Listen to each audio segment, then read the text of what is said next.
The amber warning light pulsed once, twice, and then faded. Lieutenant Mira Reyes stifled a yawn as she adjusted her headset and ran a diagnostic on the Deep Space Array monitor. 15 hours into her shift at Luna Station's listening post. And the universe had been mercifully quiet. That was standard. The void between inhabited systems was vast and largely empty, punctuated only by the occasional merchant vessel pinging verification codes or automated beacons marking hazardous debris fields. "Anything interesting, Lieutenant?" Commander Arjun Patel's voice carried across the dimly lit communications center as he approached her station with 2 steaming cups of synthetic coffee. Mira shook her head, accepting the offered beverage gratefully. "Just the usual cosmic static, sir. A few automated nav buoys. Standard merchant traffic near the Centauri corridor." "And the dead zone?" Patel gestured toward the holographic display that showed the section of space beyond official shipping lanes. A vast stretch that included dozens of marginal colonies on what humans and their alien allies had come to call Deathworlds. "Silent as a vacuum, Commander." Mira took a sip of the bitter coffee. "Well, except for the usual background noise. You know how it is out there. Phantom signals. Echo pings that bounce between gravity wells for decades." Patel nodded thoughtfully. The dead zone wasn't actually dead. It was alive with desperate outposts and makeshift colonies, established on planets that no sensible species would ever consider habitable. Crushing gravity, toxic atmospheres, extreme temperatures, unpredictable radiation spikes. These were the hallmarks of Deathworlds. And yet, humans had pioneered settlement on these hellish planets, followed by a handful of the hardier alien species who recognized opportunity where others saw only certain doom. "Most of those outposts have inadequate comms equipment anyway," Patel said. "Half the distress pings we get are just cosmic radiation triggering false alarms. Protocol says we log them regardless." Mira's fingers danced across her console, bringing up the standard verification matrix. "Though I can't remember the last time Fleet Command actually authorized a response to anything in the dead zone. Resources are finite, Lieutenant. Political reality." Patel's voice carried a hint of resignation. "The Galactic Council doesn't see much value in risking ships and crews for a handful of miners or researchers on planets that were deemed uninhabitable in the first place." The conversation might have ended there. Just another philosophical musing during a quiet shift at Luna Station, if not for the sudden, piercing alarm that cut through the control room's ambient hum. Mira's console flashed red as a fractured signal punched through layers of static.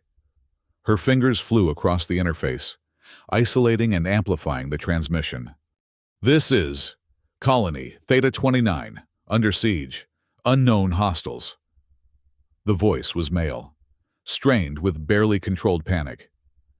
"Request immediate assistance. Breach in primary, casualties mounting." Then, nothing but crackling static. "Origin point?" Patel demanded, setting down his cup and leaning over Mira's shoulder. "Deathworld Theta 29, sir. Class 9 planet. 3.2 standard gravity. Nitrogen-heavy atmosphere with toxic trace elements. Temperature swing of 80 degrees between day and night cycles." Mira pulled up the colony database. "Mining operation primarily. Extracting rare isotopes from the planet's crust. Population approximately 200, mixed human and Valorian." "Timestamp on the transmission?" Mira's expression grew grim. 14 hours old, Commander. At light speed. That puts them almost 12 days transit from our nearest patrol vessel, even at maximum burn." Patel's face hardened. "Run verification protocols. I want to be certain this isn't another false positive." "Already completed, sir. Signal contains proper colonial identification codes and emergency authentication. This is a genuine distress call." For a long moment, Patel stood motionless, his eyes fixed on the blinking indicator that represented Theta 29, a tiny, insignificant dot on the vast stellar map. When he finally spoke, his voice was low but determined. "Open a priority channel to Fleet Command, and then get me Captain Voss on the heavy cruiser, Avenger." "Sir?" Mira looked up in surprise. "Avenger is a frontline warship. Fleet Command hasn't authorized—" "I'm aware of protocol, Lieutenant." Patel's tone brooked no argument. "But I'm not going to let 200 colonists die because some bureaucrat decides they're too far away to matter." As Mira established the connection, she caught a glimpse of the determination in Patel's eyes. In that moment, she knew that whatever political fallout might come, the commander had already made his decision. Far away. On Deathworld Theta 29, Jax Orin pressed his back against the reinforced door of the colony's primary bunker, listening to the unsettling sounds of something large and terrible scraping against the outer hull. Through the small observation port, he could see nothing but swirling toxic mist illuminated by the colony's few remaining emergency lights. "Status report," he demanded, turning to face the huddled survivors. A woman with a makeshift pressure bandage wrapped around her head struggled to her feet. "East section completely breached. Supervisor. We've lost contact with the processing plant and research labs. Primary atmosphere generators are offline." "And our defensive capabilities?" "Minimal," replied another colonist, a burly man with a mining laser clutched in his hands. "We've got about a dozen working weapons, some mining equipment that can be repurposed, and maybe 40 hours of air reserves at current consumption rates." Jax nodded grimly. "And the emergency beacon?" "Transmitted as ordered," the woman confirmed. "But you know as well as I do that Luna Station rarely responds to distress calls from the dead zone. And even if they did—" She didn't need to finish the thought. 12 days minimum for a rescue ship to reach them, assuming one was even dispatched immediately. By then, it would almost certainly be too late. "We're not dead yet," Jax declared, his voice carrying to every corner of the bunker. "Dr. Lian Cho was studying these things before they overran the research lab." "Dr. Cho, what can you tell us?" A slight figure detached from the shadows, Dr. Lian Cho, the colony's chief biologist, whose normally immaculate lab coat was now torn and stained with what might have been blood. The scientist's eyes were hollow with exhaustion, but focused. "They're unlike anything in our xenobiological database," Dr. Cho explained, activating a small, holographic projector. The image that appeared showed a creature that seemed to shimmer between states of solidity, something like a predatory insect crossed with a ghost.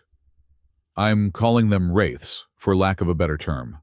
They appear capable of partial phase shifting, which explains how they breached our outer defenses without triggering the perimeter alarms." "Phase shifting?" Jax frowned. "You mean they can walk through walls?" "Not exactly," Dr. Cho corrected. "They can reduce their material density temporarily, allowing them to bypass certain physical barriers, but they must fully materialize to interact with our world, particularly when they attack." The scientist's expression hardened. "That's their vulnerability. When they fire those energy weapons or try to breach a door physically, they become solid and vulnerable. So we can hurt them," Jax said, a glimmer of hope in his voice. "Yes," Dr. Cho confirmed, "but only in that brief window when they're fully materialized. Miss that moment, and your weapons will pass right through them." Jax turned to the assembled survivors, miners, technicians, researchers, and their families, seeing fear in their eyes, but also determination. These were people who had chosen to live on a death world. They were no strangers to adversity. "We have 2 objectives," he announced. "Survive until help arrives, and gather as much information about these wraiths as possible. If Luna Station doesn't send aid—" He paused, letting the unspoken possibility hang in the air for a moment before continuing. "Then at least we'll make sure the next colony they target has a fighting chance."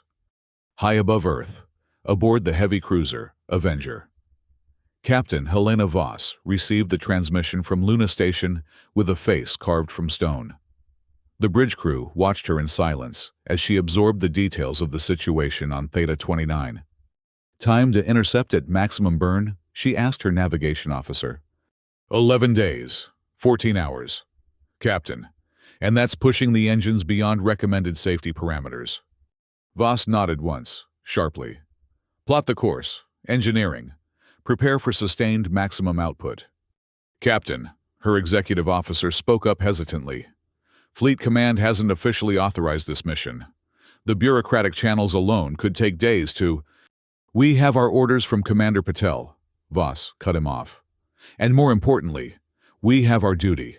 200 human and Valorian lives hang in the balance. With respect, Captain, Theta 29 is a marginal colony at best. The cost of this rescue operation in fuel alone will exceed the economic output of that mining operation for the next 5 years. The Galactic Council representatives are already lodging formal protests. Captain Voss turned slowly to face her executive officer, her gaze as cold and hard as the void outside their hull. Since when do we measure human lives in credits, Commander? Since when do we abandon our own because some alien diplomat finds their existence inconvenient? The bridge fell silent. Notify all departments, Voss continued, addressing the entire bridge crew now. Combat readiness protocols are in effect. Weapon systems to full operational status. Marine detachment to prepare for possible hostile ground engagement in high-gravity conditions. She paused, making eye contact with each officer in turn. I want tactical simulations running continuously. Whatever these wraiths are, I intend to be ready for them when we arrive. As the crew scrambled to carry out her orders, Voss turned to stare at the main view screen, where a distant star marked the location of Theta 29. 11 days was an eternity for a colony under siege, but it was all they could offer. Hold on, she whispered to herself. Just hold on. Back on Luna Station, Lieutenant Mira Reyes was facing unexpected resistance from the political representatives of the Galactic Council. The elegant Tellurian diplomat had cornered her outside the communications center, his facial tendrils twitching with barely concealed irritation. This is a serious breach of protocol. Lieutenant, the diplomat insisted. Captain Voss has diverted a frontline warship without proper authorization. Do you realize the potential diplomatic implications? The Avenger was scheduled to provide security for the Arcturus Trade Summit next week. Mira straightened her shoulders, refusing to be intimidated. With all due respect, Ambassador, a confirmed distress signal takes precedence over a trade conference. A distress signal from an unauthorized colony on a Class 9 death world, the diplomat countered dismissively. These humans knew the risks when they established their mining operation outside protected space. The Council cannot be expected to divert critical military assets every time a Death World colonist stubs their toe. Commander Patel's voice cut through the tension. The decision has been made. Ambassador, Captain Voss's ship is already en route. The diplomat's tendrils twisted in what might have been the Tellurian equivalent of a scowl. This will be noted in my report to the Council. Commander, humanitarian concerns are all well and good, but the reality is that resources are finite. One cannot simply... 200 lives, Patel interrupted quietly. 200 sentient beings who deserve our protection regardless of where they've chosen to make their home. And how many more lives might be jeopardized by the absence of the Avenger from its assigned patrol route? The diplomat challenged. These are the calculations that must be made, Commander, however distasteful you may find them. Mira watched the exchange with growing unease. The political wrangling seemed obscene when lives hung in the balance. But she understood the larger context. Humanity's expansion to death worlds had always been controversial among the other Galactic Council species. Many viewed it as reckless at best, and actively destabilizing at worst. Lieutenant Reyes, Patel said, turning away from the frustrated diplomat. Continue monitoring for any additional transmissions from Theta 29, and prepare a communications package for the Avenger. All available data on the colony, environment, And these unknown hostiles. Yes, sir. Mira nodded, grateful for the excuse to escape the political tension. As she returned to her station, she couldn't help but wonder what was happening on Theta 29 at that very moment. 11 days was a long time to hold out against an unknown enemy on a planet that was already trying to kill you. The days that followed blurred together for Jax Orin and the survivors on Theta 29. The Wraiths probed their defenses relentlessly, searching for weaknesses in the bunker's structure. Several times, they nearly breached the reinforced doors, only to be driven back by concentrated fire from the colony's dwindling supply of functional weapons. Dr. Cho worked tirelessly to understand their enemy, analyzing scraps of biological material left behind when they managed to kill one of the creatures. What the scientists discovered was both fascinating and terrifying. They're not a naturally evolved species, Dr. Cho explained during one of their strategy sessions. At least, not entirely. There's evidence of extensive bioengineering in their cellular structure, and their phase-shifting ability appears to be technologically augmented, rather than an inherent biological trait. Meaning what, exactly? Jax asked, running a hand through his sweat-matted hair. Meaning, someone created these things, Dr. Cho said grimly. Or modified an existing species to become what we're facing now. For what purpose? I have a theory, the scientist replied, pulling up data on a portable screen. Their attacks have been focused primarily on our processing facilities and isotope storage. I believe they're after our refined Stellarium-435. Jax frowned. That doesn't make sense. Stellarium is valuable, but hardly worth mounting an invasion for. And even if it was, why not just attack our transport ships during off-world transit? Why come to the surface of a death world? Dr. Cho's expression was troubled. Because I don't think they want it for its economic value. The isotope's unique properties make it ideal for certain types of advanced energy weapons. Weapons that could destabilize the balance of power in this sector. Before Jax could respond, an alarm blared through the bunker. Breach attempt in Section 3, a voice shouted over the comm system. They're cutting through the maintenance access panel. Jax grabbed his modified mining laser. Continue your analysis, Doctor. Find me a way to stop these things permanently. As he raced toward the threatened section with a handful of armed colonists, Jax couldn't shake the feeling that they were caught in something much larger than a simple raid. If Dr. Cho was right, the implications extended far beyond their isolated colony. Section 3 was already chaos when he arrived. 3 wraiths had partially phased through the maintenance panel and were solidifying inside the corridor. Their translucent bodies pulsed with an eerie inner light as they brought their weapons to bear on the defending colonists. Wait for them to fully materialize, Jax shouted, taking cover behind a support pillar. Don't waste power on partial targets. The wraiths seemed to hesitate, as if assessing the defenders' positions. That momentary pause gave Jax an idea. Kareem, he called to a burly mining technician. The atmospheric regulator controls. Can you trigger a localized pressure spike? The technician nodded grimly. Give me 30 seconds. Jax and the others provided covering fire, aiming carefully when the wraiths solidified to return fire. Their alien weapons discharged bolts of crackling energy that left scorch marks on the metal walls.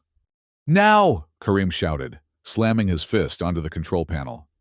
The effect was immediate and dramatic. A sudden pressure wave blasted through the corridor as the atmospheric regulators dumped excess air into the confined space. The wraiths, caught in mid-phase, seemed to distort and writhe in apparent agony. One of them fully materialized involuntarily, and Jax didn't hesitate. His mining laser fired, catching the creature squarely in its central mass. It collapsed into a puddle of iridescent fluid. The other 2 wraiths retreated, phasing back through the damaged maintenance panel. For the moment, at least, the breach was contained. That's it, Jax realized, staring at the remains of the wraith he'd killed. They can't maintain their phase state under extreme pressure differentials. So we have another weapon, Kareem said, a grim smile splitting his dust-streaked face. One with limited utility, Jax cautioned. We can't maintain pressure spikes throughout the whole bunker, and we've probably just taught them to be wary of our atmospheric systems. Nevertheless, it was something, another tactic to help them survive just a little longer. And every hour they held out brought the possibility of rescue incrementally closer. If rescue was coming at all. Aboard the Avenger. Captain Voss and her crew were pushing both themselves and their ship to the limit. The engines burned continuously at maximum output, straining against safety parameters that engineers had designed with considerable margin for error. That margin was now being tested. Ship status, Voss demanded, entering the bridge for what felt like the 100th time in the past week. Hull integrity at 94%. Captain, her second officer reported. Engine efficiency down to 87%. We're bleeding coolant faster than the recyclers can process it. Can we maintain current velocity? The officer hesitated. Chief Engineer Ramirez says yes, but she's not happy about it. We're putting a lot of strain on systems that were due for maintenance at our next dock. Note her concerns in the log, Voss said firmly, and maintain current velocity. The tactical officer spoke up next. Captain, long-range sensors are detecting unusual energy signatures in the Theta sector. They don't match any known vessel configurations in our database. Voss moved to the tactical station, studying the readouts with narrowed eyes. Possible correlation to the unknown hostiles on Theta 29? It seems likely.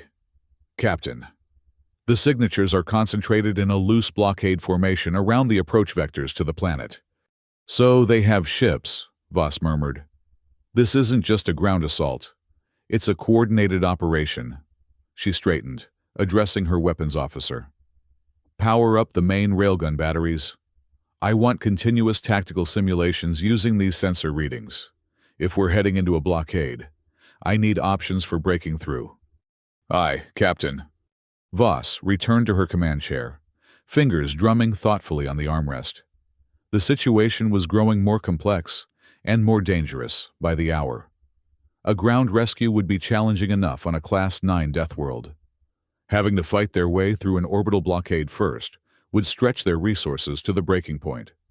But she had made her decision. 200 lives depended on the Avenger reaching Theta 29, and Helena Voss had never failed a rescue mission in her 20-year career. She didn't intend to start now. On Luna Station, Lieutenant Mira Reyes had thrown herself into supporting the Avenger's mission, while Commander Patel handled the increasingly strident political objections from various Galactic Council representatives. Mira focused on the practical, maintaining the communications link and gathering every scrap of useful intelligence. The problem was the interference. Something on or around Theta 29 was generating a jamming field that made consistent communication with the colony impossible. The initial distress call had apparently punched through during a momentary fluctuation, but subsequent attempts to establish contact had failed. Mira wasn't willing to accept defeat. If she couldn't break through the jamming with standard methods, she would find another way.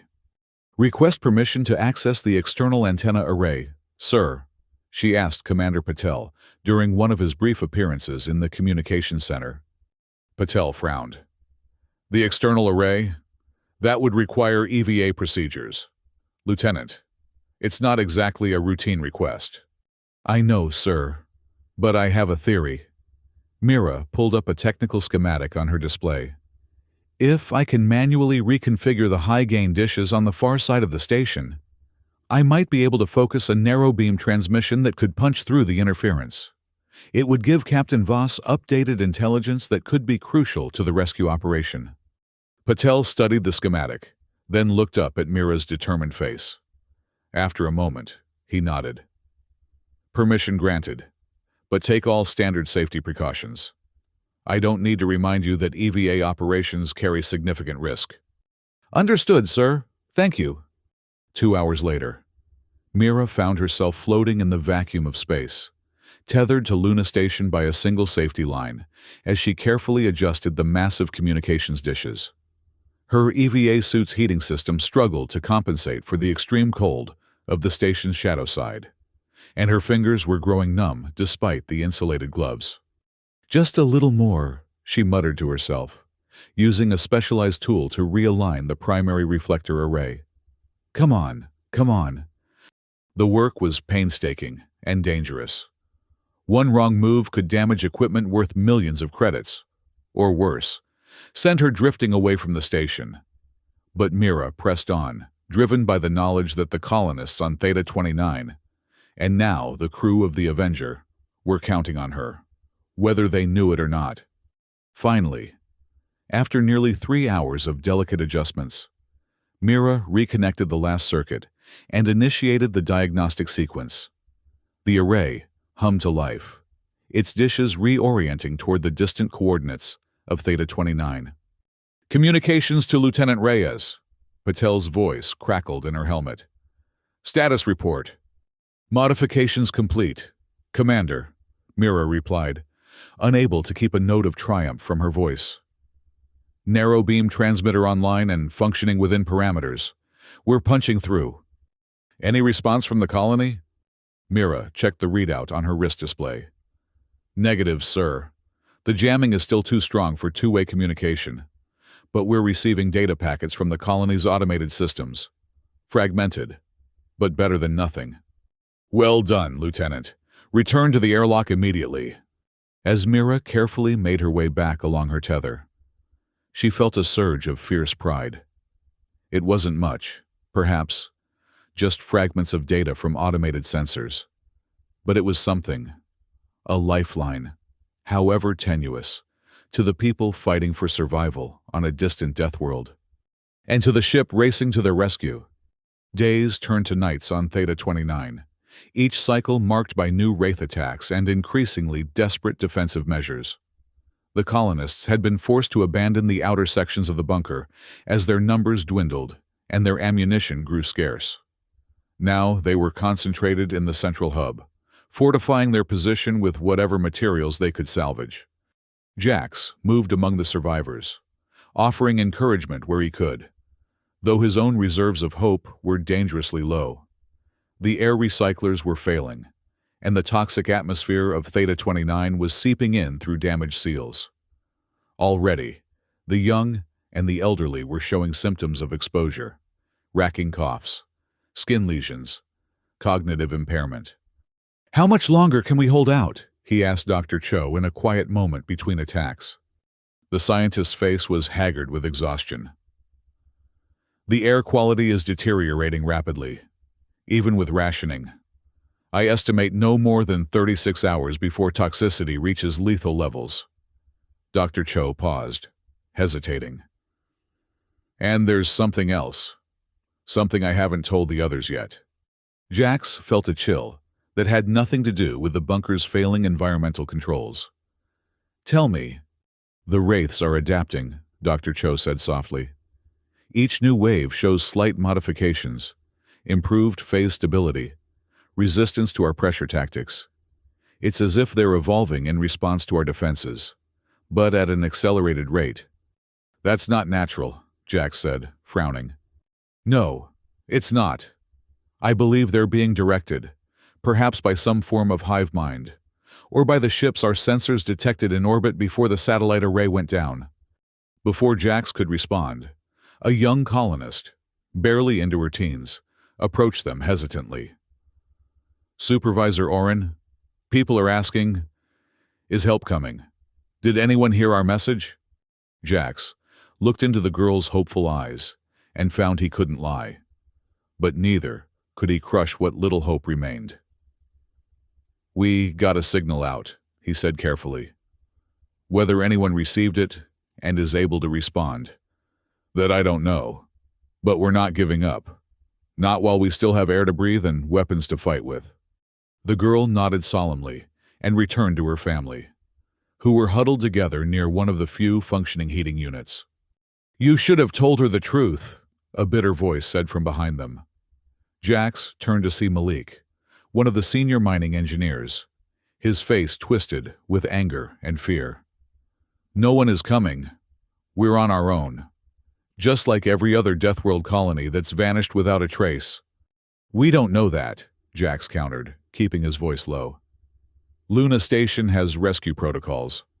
"Rescue protocols?" Malik's laugh was harsh. "When have those ever applied to places like Theta 29? We're expendable. Jax. The company will write off the financial loss. The Galactic Council will issue some mealy-mouthed statement about the dangers of unsanctioned colonization, and life will go on without us." Several nearby colonists had stopped to listen, their expressions showing that Malik's words resonated with their own fears. "That's enough," Jax said firmly. "Whether help is coming or not, giving in to despair won't keep us alive 1 second longer. We fight, we survive, we hope, because the alternative is unacceptable." Malik shook his head but didn't press the issue further. The damage, however, had been done. Jax could see the doubt spreading through the gathered survivors, like a contagion. Dr. Cho placed a hand on his arm. "They need more than words, Jax. They need a plan, something concrete to believe in." Jax nodded slowly. "You're right," he raised his voice, addressing the entire group. "Listen to me, all of you. We've held out this long by adapting, by using our knowledge of this planet and our own technology against these creatures. But we've been reactive, defending against each new attack as it comes. It's time we took the initiative." He moved to the central holographic display, activating the schematic of the bunker and surrounding colony infrastructure. The main power core for the atmospheric processors is still intact, though we had to shut it down when we retreated to the bunker. If we can reach it and overload the core— "A suicide mission," Malik interjected. "Anyone who goes out there is as good as dead." "Not necessarily," Dr. Cho said, studying the schematic. "The maintenance tunnels run directly from our position to the power core. They're narrow, too narrow for the Wraiths to maneuver effectively, if they can even detect them. And the radiation shielding in those tunnels might help mask biosignatures," added Kareem, the mining technician who had helped them during the earlier breach attempt. "It's still risky, but not impossible." Jax nodded. "A small team, moving quickly. We set the core to overload and return before detonation. The resulting electromagnetic pulse should disrupt the Wraith's phase-shifting capability, at least temporarily, and the blast itself will take out a significant number of them." For the first time in days, he saw something like hope kindling in the eyes of the colonists. It wasn't much, a desperate gamble at best, but it was action rather than passive waiting for either rescue or death. "I'll lead the team," Jax announced. "I need 2 volunteers." Hands rose immediately, more than he had expected. These were Deathworld colonists, after all. They hadn't come to Theta 29 because they were afraid of risk. As Jax selected his team and began planning the operation, he caught Dr. Cho watching him with an unreadable expression. "What is it?" he asked quietly. "Nothing," the scientist replied after a moment. "Just be careful, Jax. We need you to come back." Jax managed a grim smile. "That's the plan." But as he turned away to continue preparations, the weight of responsibility pressed down on him, like Theta 29's crushing gravity. How many colonists had already died under his leadership? How many more would fall before this was over? The guilt was a constant companion now, whispering accusations in the quiet moments between crises. He pushed the thoughts aside. There would be time for reckoning later, if they survived. The Avenger hurtled through space, its engines straining against the laws of physics as Captain Voss drove her ship and crew relentlessly toward Theta 29. The unusual energy signatures detected earlier had resolved into a definite blockade, a flotilla of unknown vessels maintaining position around the planet. "Tactical analysis," Voss demanded, studying the long-range sensor data. 17 vessels, Captain," her tactical officer reported. Configuration unknown, but energy output suggests significant weapons capability. They're arranged in a standard interdiction pattern, covering all approach vectors to the planet. Life signs. Indeterminate. Our sensors can't penetrate their hull material effectively at this range. Voss nodded thoughtfully. And the colony? Still no direct communication. But we're receiving the data packets relayed through Luna Station. Environmental systems in the main bunker are failing. Life support estimated to reach critical levels within 36 hours. 36 hours. And they were still nearly 2 days out at maximum velocity. The math was brutal and unforgiving. Options, Voss said, looking around at her senior officers. The tactical officer spoke first. A direct approach would be risky, Captain. Even with our superior firepower, 17-to-1 odds are not favorable. We could attempt to slip past the blockade using the planet's gravity well as cover. But that would require precise timing and a significant reduction in our energy signature. Which means powering down weapon systems, Voss noted, leaving us vulnerable if detected. Yes, Captain. The navigation officer cleared his throat. There is another possibility. The sensor data shows a small gap in their coverage near the planet's northern pole. The radiation belt there is particularly intense, likely why they've left it less guarded. It would be dangerous to navigate, but potentially viable. For the ship, perhaps, Voss's Marine commander interjected, but not for a drop pod deployment. The radiation would fry our troops before they ever reach the surface. Voss absorbed their assessments in silence, weighing each possibility against the others. None were ideal. All carried significant risk. But 200 lives hung in the balance, and the clock was ticking inexorably toward zero. Prepare for a multi-phase approach, she decided finally. We'll make a high-speed run at the blockade, weapons hot. Make them think we're attempting a direct breach. Then, at the last moment, we'll execute a blind jump to the far side of the planet, using the radiation belt to mask our signature until we can establish low orbit. A blind jump that close to a gravity well? The navigation officer couldn't keep the alarm from his voice. Captain, the calculations would need to be perfect. The slightest error could send us crashing into the planet, or scatter our atoms across half the system. Then I suggest you ensure your calculations are perfect, Lieutenant. Voss replied evenly. Because we are going to reach that colony in time. Understood? Yes, Captain. Good. All departments prepare for combat operations. Marine detachment to ready drop pods for high-gravity insertion. We launch in 20 hours. As her officers hurried to carry out her orders, Voss remained alone on the bridge for a moment, staring at the tactical display. The blockade of alien ships glowed malevolently, 17 red markers between her and the colonists fighting for their lives on the surface below. "We're coming," she whispered, as if the distant survivors could somehow hear her across the void. "Hold on just a little longer." On Theta 29, Jax Oren led his small team through the claustrophobic maintenance tunnels beneath the colony's surface structures. The tunnels had been designed for utility robots, rather than humans, forcing them to crawl on hands and knees through dust-choked passages barely wide enough for their shoulders. The toxic atmosphere of the planet seeped in through microscopic cracks in the tunnel walls, forcing them to wear filtered breathing masks that constantly threatened to clog with the fine, mineral-laden dust. And always, there was the gravity, 3.2 times Earth standard, pressing down on them with relentless force, making every movement an exercise in determination. "How much further?" gasped Alara, a geologist who had volunteered despite a recent injury that left her with a pronounced limp. Jax consulted the schematic displayed on his wrist unit. 200 meters to the junction, then another 300 to the power core access point. "Movement sensors are clear," reported Tarek, the third member of their team, a security officer whose steady hands and calm demeanor had made him an obvious choice for the mission. "No sign the Wraiths have detected us." They pressed on, their progress agonizingly slow. Time was a luxury they couldn't afford, but neither could they risk detection.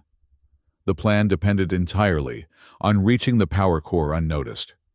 When they finally reached the junction, a slightly larger space where multiple tunnels converged, Jax called a brief halt to check their equipment and reorient.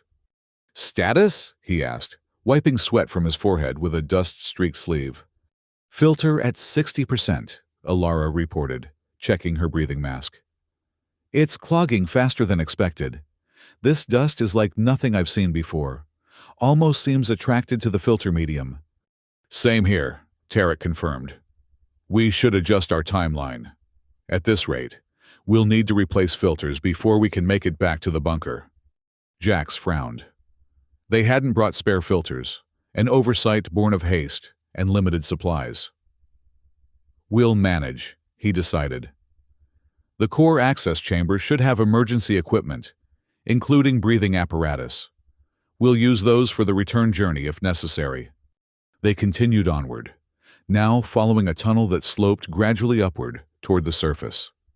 The gravity seemed to intensify with each meter gained, as if Theta 29 itself was determined to prevent their progress. Finally, after what felt like hours, but was in reality less than 40 minutes, they reached the access hatch leading to the power core chamber. Jax held up a hand, signaling for silence, as Tarek pressed a sensor probe against the hatch. "Life signs?" Jax whispered. Tarek shook his head. "Nothing the sensor can detect. But if these wraiths can phase shift, the sensor might not register them," Jax finished grimly. "We'll have to risk it." He entered his override code into the hatch's security panel. For a heart-stopping moment, nothing happened. Then, with a soft hiss of equalizing pressure, the hatch slid open. The power core chamber beyond was dimly lit by emergency lighting. Its massive central column, housing the colony's primary fusion reactor, dormant but intact. The air was marginally better here, filtered through the chamber's independent life support system that remained on minimal power. "Looks clear," Jax murmured, scanning the shadowy corners of the large chamber. "Alara, get to the control console and initiate the restart sequence. Tarek, watch the main entrance. I'll cover the maintenance access points." They moved with practiced efficiency, each focusing on their assigned task. Jax kept his modified mining laser at the ready, sweeping it across the secondary access hatches that connected the chamber to other parts of the colony infrastructure. "Initiating restart," Alara called softly from the control console. "Primary systems responding. We'll have minimal power in 3 minutes, full capability in 7. "Make it faster if you can," Jax replied, unable to shake the feeling that they were being watched. "I don't like how quiet it is." "Working on it." Alara's fingers flew across the console interface. "Bypassing safety protocols. Redirecting coolant flow." A sudden movement caught Jax's eye, a ripple in the air near one of the emergency exits, like heat distortion on a summer day. "Contact," he shouted, bringing his weapon to bear. 3 o'clock high." The ripple solidified into a wraith, its translucent body pulsing with inner light as it raised an appendage that seemed to be both limb and weapon combined. Jax fired first, his mining laser cutting through the air with a searing beam of concentrated energy. The wraith partially phased, the beam passing through its semi-substantial form with minimal effect. But the creature's own weapon discharge a moment later confirmed Dr. Cho's observation. To attack, it had to fully materialize. "Now!" Jax shouted, firing again the instant the wraith became solid. This time, his shot connected, striking the creature in what appeared to be its central mass. The wraith convulsed, its body flaring with intense light before collapsing into a puddle of iridescent fluid. "More coming!" Tarek called from his position. "Main entrance!" Jax spun to see 3 more wraiths phasing through the heavy security door that sealed the chamber from the colony's main concourse. "Alara, status!" "Power at 40% and climbing," she reported tensely. "I can initiate the overload sequence at 60, but it won't be stable until we reach at least 80. "How long?" 2 minutes, maybe less. Jax exchanged a look with Tarek. 2 minutes might as well be an eternity in combat terms. Hold them off, he ordered, taking up position beside the security officer. Conserve power. Wait for them to materialize to attack. The wraiths advanced cautiously, seeming to glide rather than walk across the chamber floor. Their movements were unnervingly synchronized, as if directed by a single intelligence. On my mark, Jax murmured as the creatures raised their weapon limbs in unison. Ready! Now! Their combined fire caught two of the wraiths in mid-materialization, the concentrated energy beams tearing through their suddenly solid forms. The third, however, managed to discharge its weapon before they could adjust their aim. A bolt of crackling energy struck the wall behind them, sending fragments of metal and composite material flying in all directions. Tarek cried out as a jagged shard embedded itself in his shoulder, his weapon clattering to the floor. Jax didn't hesitate. He fired again, catching the third wraith as it prepared another attack. The creature disintegrated in a flash of light and fluid. Power at 65%, Alara called. Initiating overload sequence now. We'll have 5 minutes once the process begins. Do it, Jax ordered, moving to Tarek's side. The security officer's face was pale with shock and pain, blood seeping through his fingers where he clutched his injured shoulder. Can you walk? Tarek nodded grimly. I'll manage. Just get us out of here. Overload sequence initiated, Alara announced, her voice tight with tension. Core temperature rising. 5 minutes to critical mass. Jax helped Tarek to his feet, supporting the injured man with one arm, while keeping his weapon ready with the other. Back to the maintenance tunnel, he directed. Move. They had just reached the access hatch when a new alarm sounded, different from the overload warning, more urgent and penetrating. What is that? Alara asked, pausing at the hatch entrance. Jax felt his blood run cold as he recognized the pattern. Atmospheric breach alarm. The wraiths have broken through to the main environmental control room. He checked his wrist display, calculating distances and times. We can't make it back to the bunker before the core blows. So we're trapped, Tarek said, his voice surprisingly steady despite his injury. Not necessarily. Jax studied the schematic on his display. There's an emergency shelter 2 levels down from here, an old mining oversight station. It's hardened against radiation and has independent life support. If we can reach it before the core goes critical. Lead the way, Alara said simply. They descended through a series of emergency ladders and narrow passages, Tarek growing weaker with each meter, but refusing to slow their pace. The shelter, when they finally reached it, was little more than a reinforced room with basic survival equipment, but its massive door and thick walls promised protection from the coming blast. Seal it, Jax ordered, as they stumbled inside. Alara immediately moved to the control panel, initiating the lockdown sequence that would isolate the shelter from the rest of the colony's systems. 90 seconds to core overload, she reported, checking the countdown on her wrist display. Jax helped Tarek to a bench along one wall, then located a medical kit and began treating the security officer's wound. This will hold until we can get back to Dr. Cho, he said, applying a pressure bandage to the jagged tear in Tarek's shoulder. If we get back, Tarek murmured. When, Jax corrected firmly. The EMP from the blast should disrupt the wraith's phase shifting.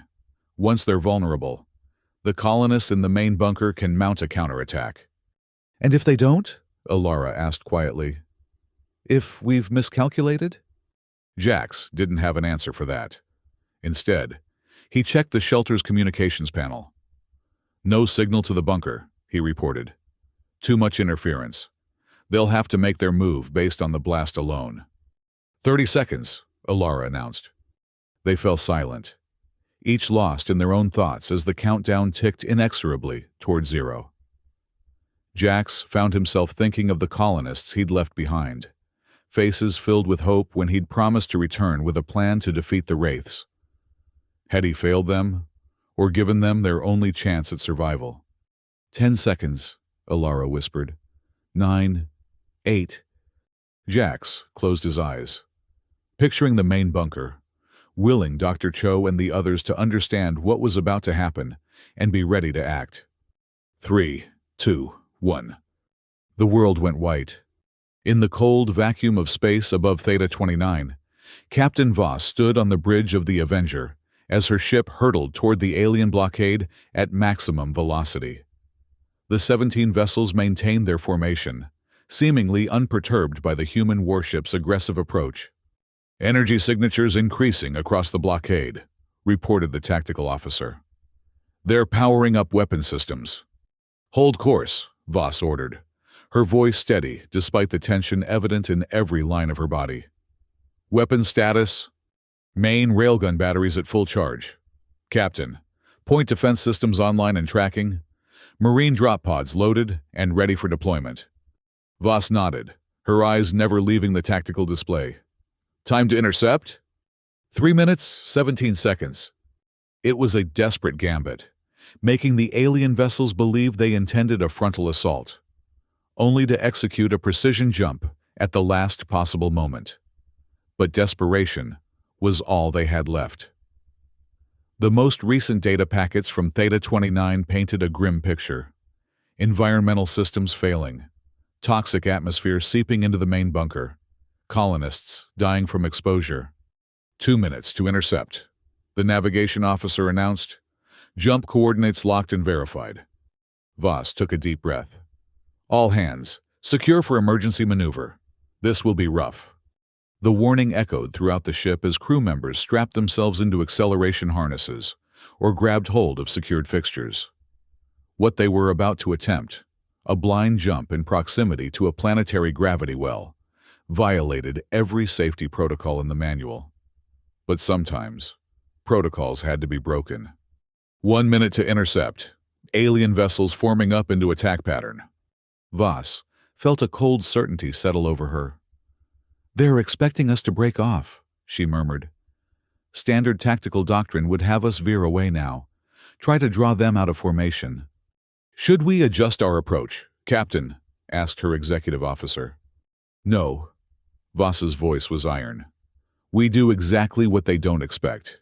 We keep coming until the last possible second. 30 seconds to intercept. Alien weapon systems fully charged and targeting. Shields to maximum. Prepare for jump on my mark." The bridge crew tensed, eyes fixed on their stations, as the distance between the Avenger and the alien blockade diminished with terrifying speed. 20 seconds. 15. Alien vessels launching ordnance. Voss watched as the tactical display showed dozens of energy projectiles streaking toward them. At their current velocity, evasive maneuvers were impossible. Either the jump worked, or they would be obliterated. 10 seconds. 9, 8. "Stand by for jump," Voss commanded, her knuckles white where she gripped the arms of her command chair.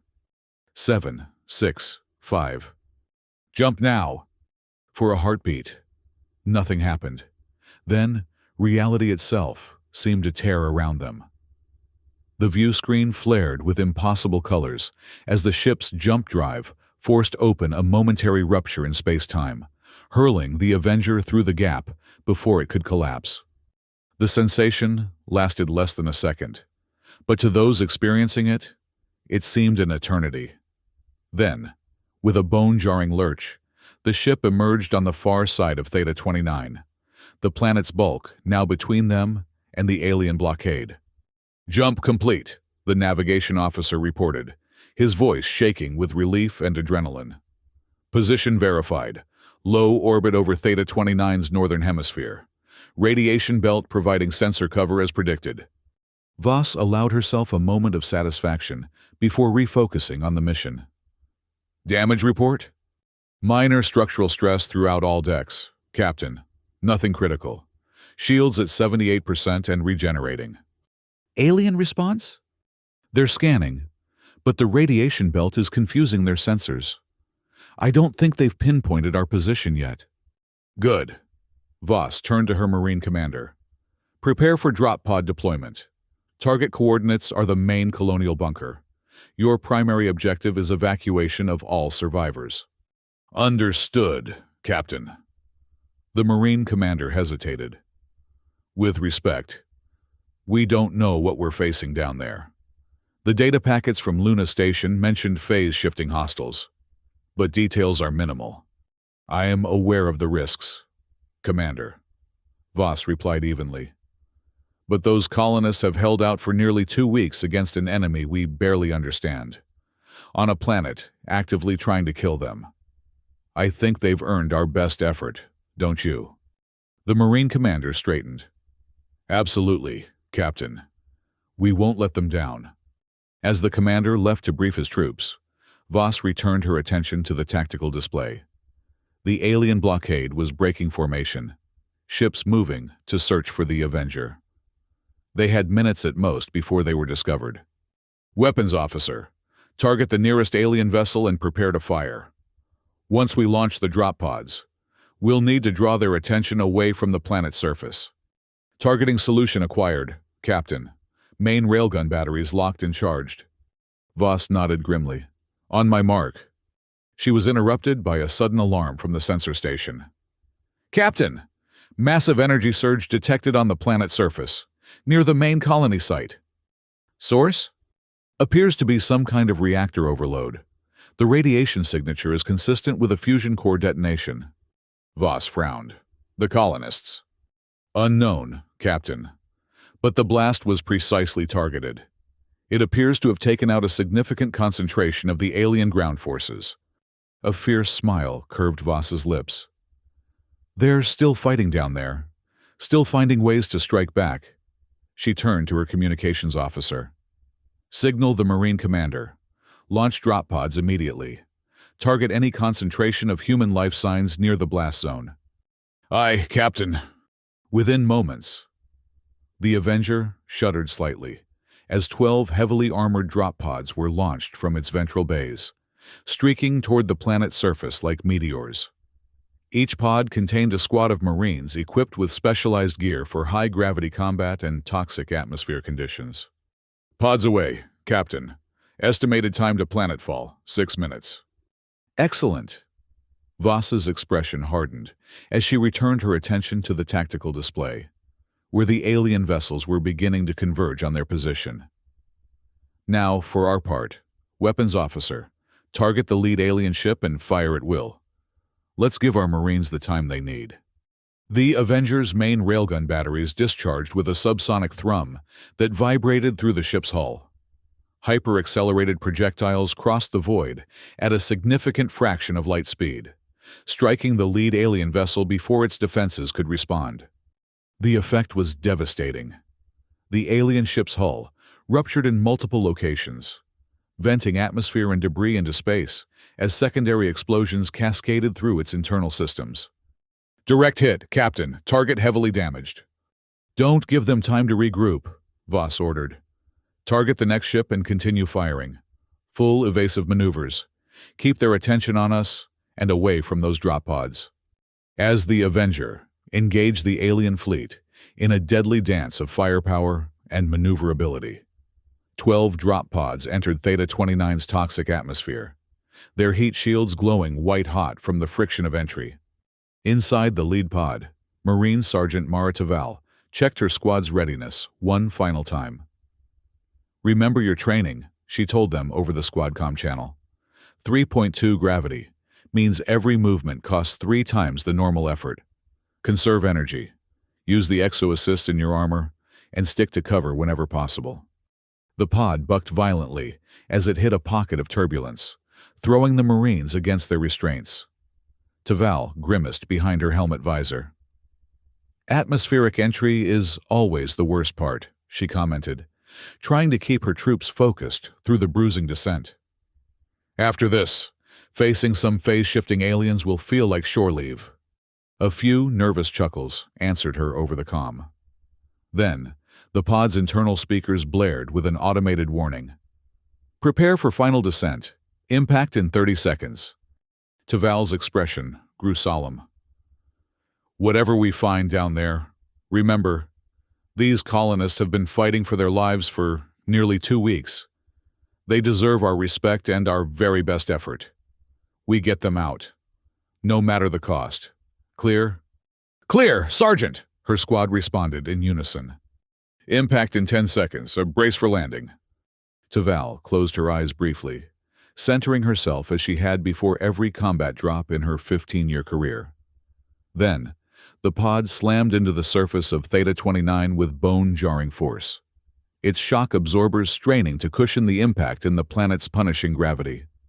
The moment the pod stabilized, explosive bolts fired around its perimeter, blowing the armored sides outward to create instant cover for the disembarking Marines. Taval was the first out, her heavy combat armor's servos whining as they compensated for the crushing gravitational pull. Perimeter secure, she reported after a quick scan of their landing zone. A blasted landscape of twisted metal and scorched earth that had once been part of the colony's external processing facility. No immediate hostile contacts.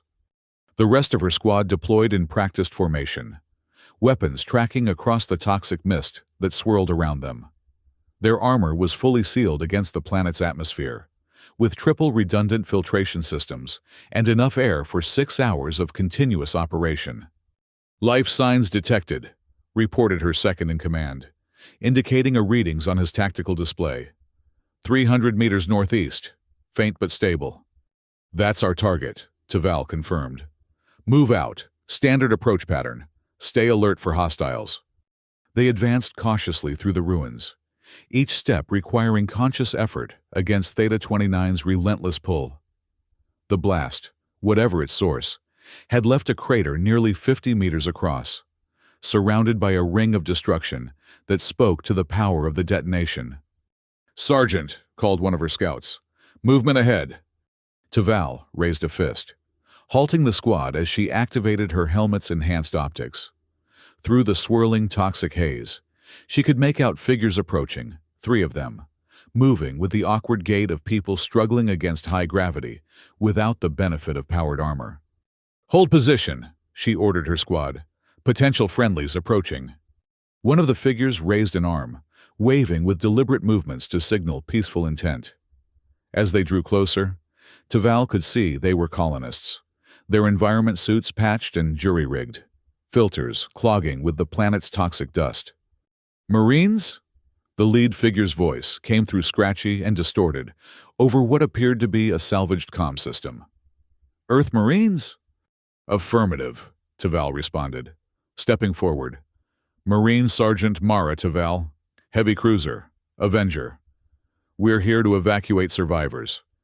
The figure reached up and cleared some of the accumulated dust from their faceplate, revealing the exhausted but determined face of a woman. "Dr. Lian Cho, colony biologist.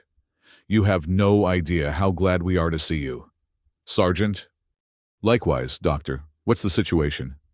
"We have approximately 170 survivors in the main bunker, about half a kilometer from here. The Wraiths, the hostile aliens, were concentrated in the processing facility when Jax and his team overloaded the power core. The blast disrupted their phase-shifting ability, just as we'd hoped, but they're regrouping now, and our defenses are failing." Taval nodded crisply. "My squad is the advance team. 11 more pods landed in a perimeter around the colony site. We'll establish a secure evacuation corridor to get your people to the extraction point." She paused, studying Dr. Cho's makeshift environment suit with professional concern. "Can your people make it half a kilometer in these conditions?" "We'll have to," Dr. Cho replied simply. "The alternative isn't acceptable." Taval felt a surge of respect for the colony biologist and the determined survivors she represented. These were true Deathworlders, people who had chosen to live on the edge of possibility, and who refused to surrender, even when faced with overwhelming odds. "Then let's move," she said, signaling her squad to form up around the colonists. "The Avenger is engaging the Wraith fleet in orbit to buy us time, but we need to work fast. Take us to your people, Doctor."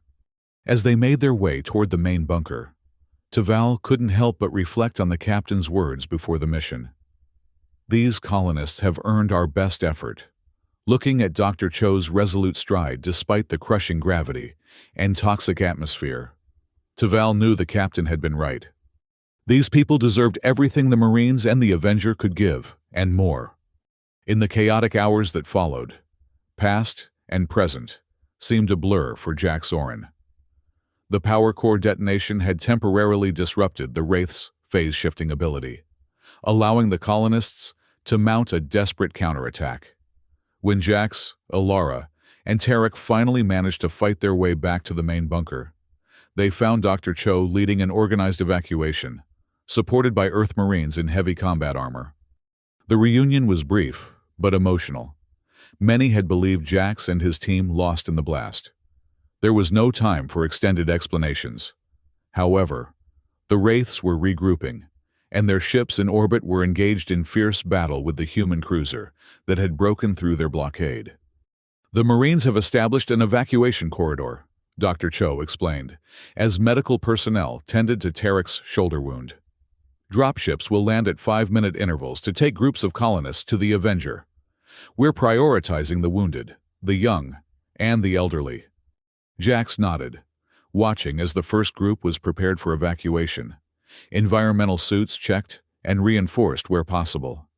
Emergency breathing apparatus distributed to those whose filters were failing. "And the Wraiths?" he asked. "Regrouping east of the colony perimeter," Dr. Cho replied grimly. "The Marines estimate we have maybe 30 minutes before they mount a concerted attack. Their phase shifting is beginning to return as the EMP effect fades."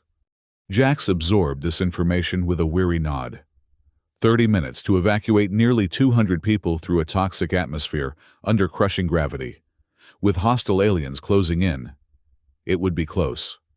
Marine Sergeant Taval approached them, her armor scorched and dented from recent combat. "First dropship is 2 minutes out," she reported. "We'll take 30 per ship, maximum. Means 7 trips total." "That's cutting it very close," Dr. Cho observed. "We'll make it work," Taval replied, with the confidence of a veteran who had faced impossible odds before and survived.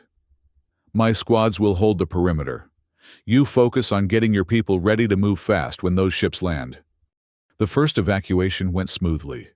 The most severely injured colonists loaded quickly onto the dropship, which lifted off precisely on schedule.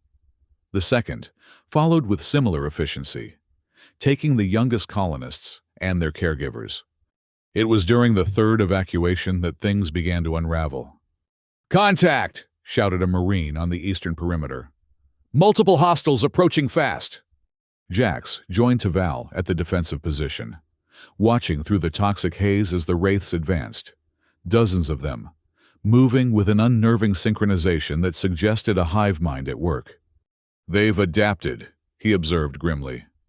"The phase shifting is more stable now. See how they're fluctuating between states?"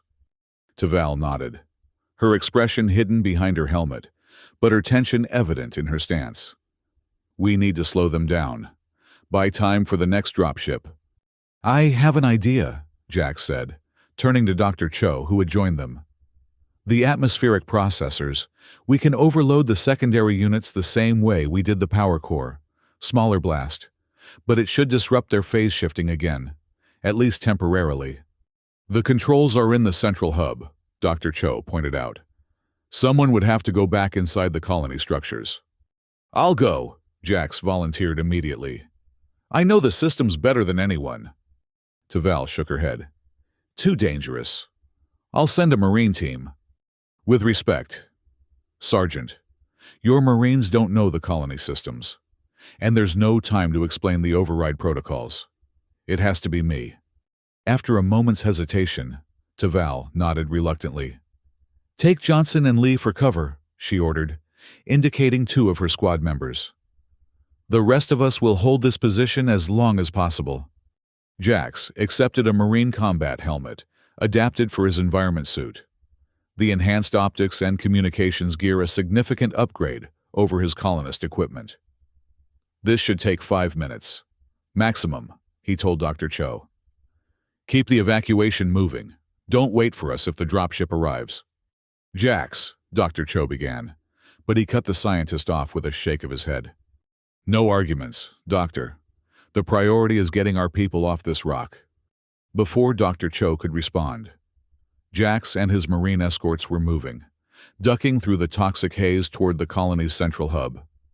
They encountered scattered Wraith resistance, individual scouts that had broken through the marine perimeter, but the superior firepower of Johnson and Lee made short work of them. The central hub was eerily quiet when they entered. The once bustling nerve center of the colony, now a tomb of abandoned workstations and darkened displays. Jax moved directly to the environmental control console, his fingers flying across the interface as he initiated the override sequence. How much longer? Johnson asked tensely, watching the entrances as Lee checked adjacent rooms for hostiles. 2 minutes, Jax replied, not looking up from his work. The system is fighting me. Safety protocols trying to prevent exactly what I'm attempting to do. We may not have 2 minutes, Lee warned, returning from his sweep. Movement on multiple approaches. They know we're here. Jax worked faster, bypassing security measures and rerouting control pathways. Almost there, he muttered. Just need to link the processor cycles and set the cascade failure point. The first Wraith phased partially through the main entrance, its translucent form rippling with inner light. Johnson fired immediately, the high-powered marine weapon tearing through the creature as it solidified to attack. More coming! Lee shouted, taking position at a second entrance where multiple Wraiths were appearing. Jax forced himself to focus on the console, ignoring the sounds of combat erupting around him. The override was nearly complete. Just a few more commands and...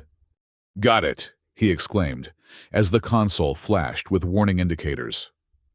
Cascade failure initiated. We have 3 minutes to clear the area before the processors overload. Move out, Johnson ordered, laying down covering fire as Lee and Jax retreated toward the exit they had used to enter. They were halfway to the perimeter when the world erupted in chaos. A Wraith squad had circled behind them, cutting off their escape route. Johnson went down first, a bolt of energy catching him in the leg and searing through his armor. Lee moved to cover their fallen comrade, her weapon spitting death at the advancing Wraiths. Go, she shouted to Jax. Get clear of the blast zone. I'll get Johnson out. Jax hesitated for only a moment before nodding grimly. The processor overload would disrupt the Wraiths long enough for the Marines to complete the evacuation. That was what mattered now. He sprinted through the toxic haze, every step a battle against Theta 29's crushing gravity. Behind him, the sounds of combat faded, replaced by an ominous rumbling as the atmospheric processors began their terminal sequence. The colonial perimeter came into view just as the countdown reached 0. Jax had a brief glimpse of Dr. Cho directing colonists onto a waiting dropship, of Marines holding their defensive positions against wavering Wraith attackers. And then, the world turned white for the second time that day. The atmospheric processor overload wasn't as powerful as the power core detonation, but it was precisely targeted. A shockwave of superheated air, laced with chemical catalysts, rolled outward from the central hub, catching the advancing Wraith forces at their moment of greatest concentration. Jax was thrown forward by the blast, skidding across the abrasive surface of Theta 29 before coming to rest against a defensive barrier. His environment suit was torn in multiple places, the toxic atmosphere of the planet seeping in through the breaches. Each breath became a struggle as his filters failed. Hands grabbed him, dragging him toward the waiting dropship. Through blurred vision, he saw Dr. Cho's face hovering above him, the scientist's expression a mixture of relief and concern. The Marines, Jax managed to ask, his voice weak even to his own ears. Most made it, Dr. Cho replied, helping him up the ramp into the dropship. Johnson and Lee are still out there. Taval and a rescue team went after them. Jax tried to turn back, to protest that they couldn't leave anyone behind, but his body betrayed him. The combination of toxic exposure, extreme gravity, and sheer exhaustion finally took its toll, and darkness claimed him. His last conscious thought was a desperate hope that the sacrifice would not be in vain, that the colonists of Theta 29 would live to tell their story. The battle above Theta 29 had reached its crescendo. The Avenger, though heavily damaged, had succeeded in destroying the Wraith flagship and several of their supporting vessels. The remaining alien ships were beginning to scatter, their coordinated attack pattern dissolving into individual survival tactics. On the bridge, Captain Voss stood amidst the chaos of damaged systems and emergency repairs, her uniform singed and her face streaked with blood from a minor head wound. But her eyes were clear and focused as she tracked the progress of the evacuation on the tactical display. "Status of the dropships?" she demanded. 6 have returned safely, Captain," her second officer reported. "The 7th is lifting off now, with the last group of colonists and Marines." Voss nodded, allowing herself a moment of satisfaction. Against all odds, they had broken through the blockade, landed their Marines, and evacuated the majority of the survivors. It wasn't a complete victory. Nothing ever was in operations like this. But it was enough. "What about the Marine rescue team?" she asked. "Sergeant Taval and the others who went after the downed Marines?" Her officer's expression grew grim. "No contact since they entered the blast zone. Captain, the processor overload created a dead zone for communications. We're trying to re-establish contact, but—" He didn't need to finish the thought. The implication was clear. Taval and her rescue team might have been lost in their attempt to save their fallen comrades. Voss's expression hardened. "Keep trying, and prepare a second rescue team. We are not leaving our people behind." "Captain," her executive officer interjected cautiously, "the ship has sustained significant damage. Shields are below 40%, and we've lost 2 of our main railgun batteries. If the remaining Wraith vessels regroup—" "I'm aware of the tactical situation, Commander," Voss replied evenly. "But I made a promise when we undertook this mission. Everyone comes home. I intend to keep that promise." Before her officer could respond, the communication station erupted with activity. "Captain, signal from the surface. It's Sergeant Taval." Voss moved to the comm station immediately. "Put her through." Taval's voice, strained but triumphant, filled the bridge. "Avenger, this is rescue team. We have recovered both Marines, Johnson and Lee, injured but stable. Requesting immediate extraction." A cheer went up from the bridge crew, quickly silenced by Voss's raised hand. "Acknowledged. Sergeant, extraction team is inbound to your coordinates. Well done." "Thank you, Captain." There was a pause. Then Taval added, "We also found something you should see. Data from the colony's research lab, information about the Wraiths, their capabilities, and possible origins. Dr. Cho says it could be crucial intelligence." Voss exchanged a significant look with her officers. The rescue mission had just become something more, a potential intelligence coup that could help prevent future Wraith attacks on colonial outposts. "Bring it all," she ordered. "Every scrap of data, every observation, every theory. If these Wraiths are targeting our colonies, I want to know why and how to stop them." "Understood, Captain. Rescue team out." As the communications channel closed, Voss turned to her tactical officer. "Status of the Wraith fleet?" "Continuing to disperse, Captain. They appear to be abandoning the engagement." "Keep weapons locked on the nearest vessels," Voss ordered. "I don't want any surprises while we're extracting our people." The final extraction went smoothly. Taval's team, along with the injured Marines and their precious cargo of research data, was recovered without incident. As the last shuttle docked with the Avenger, Voss gave the order that everyone had been waiting for. "Helm, plot a course out of the system.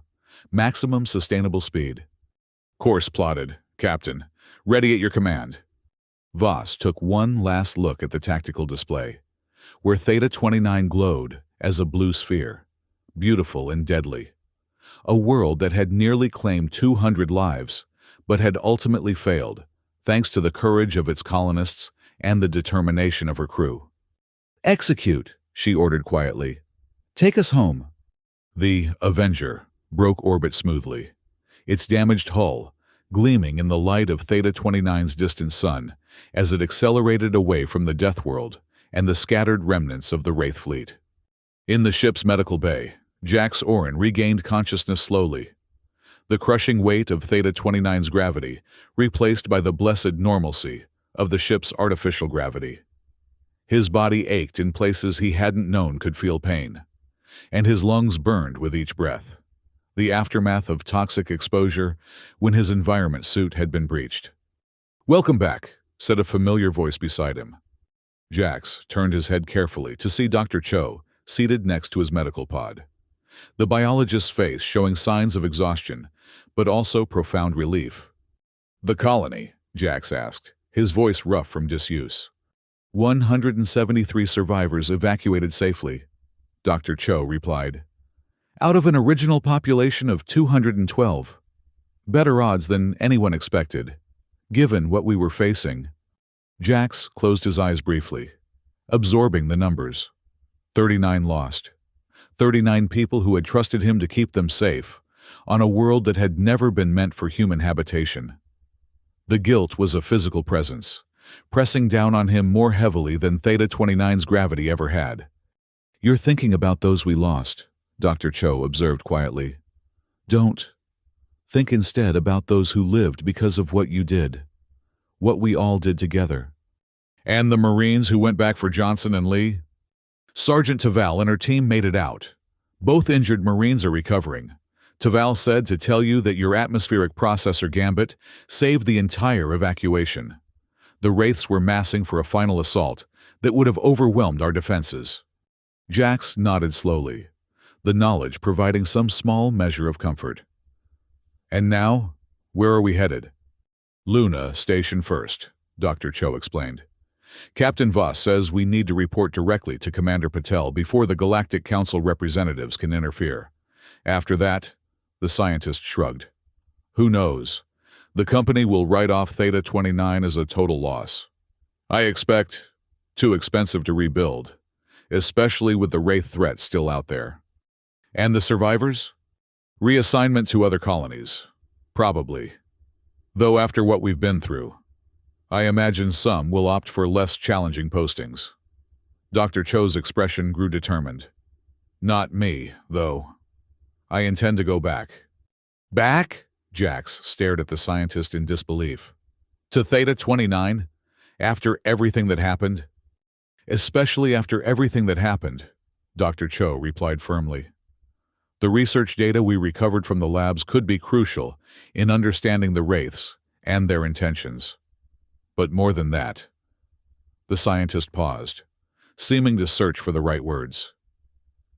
"Theta 29 was our home, Jax. We carved a life out of that death world through ingenuity and sheer stubborn determination. I'm not willing to let the Wraiths take that away from us permanently." Jax studied Dr. Cho's face, seeing the same resolution that had kept the scientist going through the darkest days of the siege. It was the essence of what made humans Deathworlders, the refusal to accept defeat, even in the face of overwhelming odds. "Maybe you're right," he conceded finally. "But next time, we go in better prepared." "Next time," Dr. Cho agreed with a faint smile. "Rest now. Captain Voss wants to speak with you when you're stronger. Something about a formal commendation for your actions." As Dr. Cho left the medical bay, Jax settled back in his pod, thoughts turning to the future. Theta 29 had been hell, but it had also been home. And perhaps, someday, it could be again. On Luna Station, Lieutenant Mira Reyes stood at her communications console, watching as the Avenger maneuvered into docking position. The heavy cruiser's hull bore the scars of intense combat, scorched plating, impact craters from energy weapons, and hastily patched breaches. But it had returned, against all odds, with the survivors of Theta 29 safe aboard. "They did it," she whispered, a sense of wonder in her voice. Commander Patel stood beside her, his normally stoic expression softened with pride and relief. "They did," he agreed. "Though I expect there will be political consequences. The Galactic Council representatives are already drafting formal protests about the unauthorized diversion of military assets and the reckless endangerment of a frontline warship." "Let them protest," Mira said with uncharacteristic vehemence. 173 lives saved. That's what matters. "I agree, Lieutenant. But politics rarely concerns itself with individual lives when policy and precedent are at stake." Patel sighed, rubbing his temples wearily. "The next few days will be challenging." Mira nodded, understanding the commander's concern. By authorizing the rescue mission without formal approval, Patel had potentially jeopardized his career. The fact that the mission had succeeded might mitigate the consequences, but it wouldn't eliminate them entirely. "Was it worth it, sir?" she asked quietly. Patel's answer was immediate and certain. "Every risk, every potential consequence. I would make the same decision again without hesitation." The docking procedure completed with a series of metallic clangs and hisses as airlocks engaged and pressure equalized. Soon, the survivors would begin disembarking: miners, technicians, researchers, and their families, who had endured conditions that most humans could scarcely imagine. "I've been decoding and analyzing the final colony logs," Mira told Patel as they waited. "The ones that came through after I reconfigured the antenna array. They're extraordinary. The resourcefulness these colonists showed, the determination to survive against impossible odds. It's like nothing I've ever seen." "Deathworlders," Patel said simply. "They're a different breed. They choose to live on the edge of possibility, to test the limits of human adaptation. It's why many of the other Galactic Council species find us so unsettling." The airlock doors slid open, and the first of the survivors began to emerge, tired, injured, but alive. Mira watched as medical teams guided them toward the station's infirmary for evaluation and treatment. Despite their ordeal, there was a dignity in their bearing, a quiet pride that spoke volumes about what they had endured and overcome. "Commander Patel," a voice called, and they turned to see Captain Voss approaching, her uniform showing signs of hasty repairs, but her posture as crisp and professional as ever. "Mission accomplished, sir. The survivors of Theta 29 are safely evacuated, and we've recovered valuable intelligence regarding the hostile species." Patel extended his hand, which Voss shook firmly. "Excellent work, Captain. Your actions reflect the highest traditions of the service." "Thank you, sir. But the real credit belongs to the colonists themselves. They held out against overwhelming odds until we could reach them. Their courage and resourcefulness were humbling." As the three officers walked together toward the station's conference room, where debriefings would soon begin, Mira found herself reflecting on the significance of what had transpired. In defiance of cold political calculus and resource allocation algorithms, they had chosen to value human lives above all else, to answer a desperate call for help from the edge of known space, regardless of cost or consequence. It was, she realized, the essence of what made humanity different from many of the other species in the Galactic Council. Not their technology, which was often less advanced, not their physical capabilities, which were unremarkable by galactic standards, but their absolute refusal to abandon their own, no matter how distant or how dire the circumstances. The formal debriefings lasted for hours, as survivors recounted their experiences and military personnel detailed the rescue operation. When it was finally Jax Oren's turn to speak, he stood before the assembled officers and officials with quiet dignity, despite his still healing injuries. "The Wraiths came without warning," he began. "One moment, Theta 29 was a functioning mining colony. The next, We were fighting for our lives against an enemy we didn't understand. He paused, gathering his thoughts. But what I want to emphasize is not the attack itself, but the response, both from the colony and from Earth. When we sent that distress call, we had little hope of rescue. Theta 29 is too far, too isolated, too expendable in the grand scheme of things. Jax's gaze swept across the room, meeting the eyes of Commander Patel, Captain Voss, and finally, Lieutenant Reyes. But you came anyway. You broke protocols, risked careers, and put lives on the line to save a handful of colonists on a death world at the edge of known space. That means something. It means everything. In the days that followed, the political storm that Patel had anticipated materialized with predictable intensity. Galactic Council representatives lodged formal complaints. Budget committees calculated the cost of the rescue operation with disapproving precision. And military review boards questioned the tactical decisions that had placed a frontline warship at risk. But something unexpected happened as well. As the story of Theta 29 and the Avengers' desperate rescue mission spread throughout Earth's colonies and beyond, public opinion coalesced into a powerful counterforce to the political objections. Humans, and even some alien allies, rallied behind the principle that had driven the mission from the start. No one left behind, no matter how distant or difficult the rescue. In a surprising development, the Valorian delegation to the Galactic Council, representatives of one of the few alien species who had embraced Deathworld colonization alongside humans, formally proposed the adoption of what they called the Human Lifeboat Doctrine as a moral standard for all Galactic Council members. The measure of a civilization, the Valorian ambassador declared in a session that was broadcast throughout known space, is not its technological achievements or economic might, but how it treats its most vulnerable members. The humans of Earth have demonstrated a principle worth emulating, that distance and difficulty are not acceptable reasons to abandon those in need. The proposal was met with mixed reactions from other council members, but the very fact of its submission represented a significant shift in galactic perception of human values and priorities. On Luna Station, life gradually returned to a semblance of normalcy.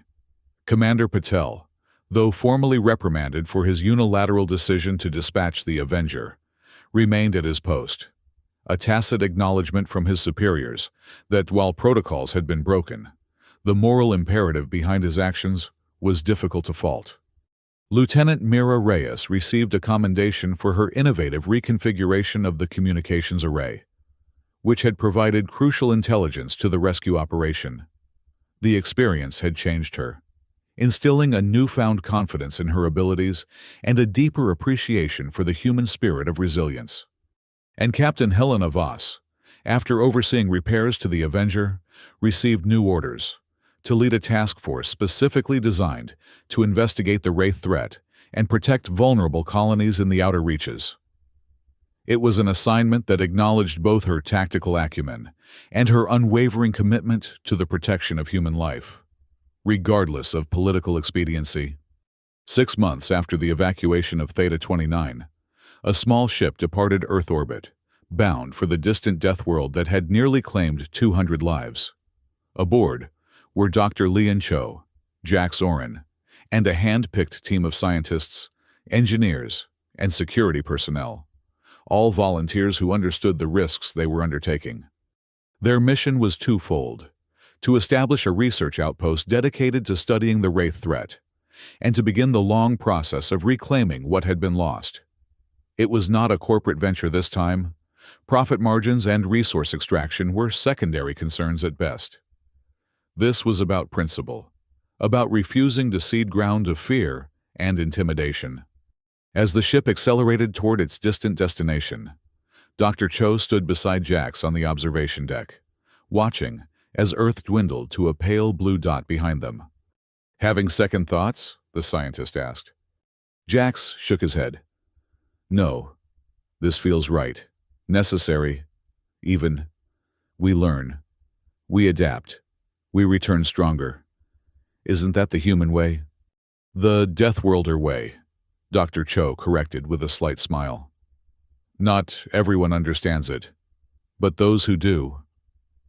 The scientist gestured toward the ship around them, filled with volunteers who had chosen to return to one of the most hostile environments known to humanity.